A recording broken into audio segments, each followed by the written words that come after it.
হারেনি বাংলাদেশ, দুর্নীতি করেছে ভারত, চাঞ্চল্যকর এমন একটি তথ্য ছড়িয়ে পড়েছে এবার নেট দুনিয়ায়। বিস্তারিত জানতে ভিডিওটি দেখতে থাকুন শেষ পর্যন্ত।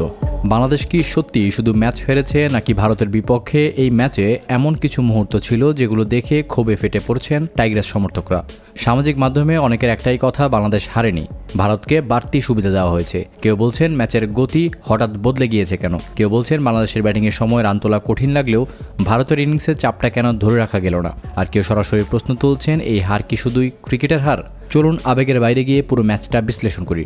নারী টি-20 বিশ্বকাপের এই গুরুত্বপূর্ণ ম্যাচে টস জিতে আগে ব্যাট করে বাংলাদেশ। শুরুটা কিছুটা ধীর হলেও টাইগ্রেসরা লড়াই করে 20 ওভারে 8 উইকেটে 136 রান তোলে। এই স্কোরটা খুব বড় না হলেও ভারতের মতো শক্তিশালী দলের বিপক্ষে লড়াই করার মতো ছিল। বাংলাদেশের ইনিংসে সবচেয়ে বড় আক্ষেপ ছিল শেষের ওভারগুলো। শুরুতে উইকেট হাতে থাকার পরও শেষ দিকে রান তোলার গতি কমে যায়, এমনকি ভারতের ফিল্ডাররা পাওয়ার প্লেতে কয়েকটি সহজ ক্যাচ ছেড়েছিল।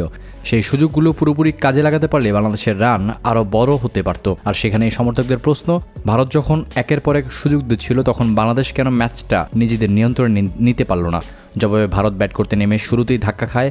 বাংলাদেশ দ্রুত উইকেট তুলে ভারতকে চাপে রাখার ইঙ্গিত দিয়েছিল, কিন্তু শেফালি ভার্মা আক্রমণাত্মক ব্যাটিংয়ে ম্যাচের চিত্রটাই বদলে দেন। মাত্র 34 বলে তার 53 রান ভারতের রান তোলার কাজটাই মূলত অনেক সহজ করে দিয়েছিল।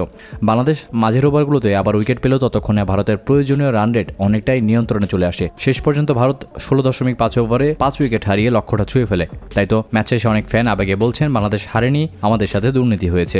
বাস্তব ম্যাচের হিসাব বলছে বাংলাদেশ লড়াই করেছে, কিন্তু ভারতের দেওয়া সুযোগগুলো পুরো কাজে লাগাতে পারেনি, আর শেফালির ঝড়ো ইনিংস থামাতে পারেনি।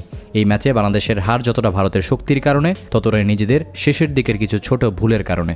আপনার কি মনে হয়, বাংলাদেশ কি সুযোগ নষ্ট করে হেরেছে, নাকি ম্যাচের পরিস্থিতি সত্যি ভারতের দিকে বেশি ছিল? কমেন্টে আপনার মতামত জানাতে ভুলবেন না। এতক্ষণ সঙ্গে থাকার জন্য আপনাকে জানাচ্ছি বিশেষ ধন্যবাদ।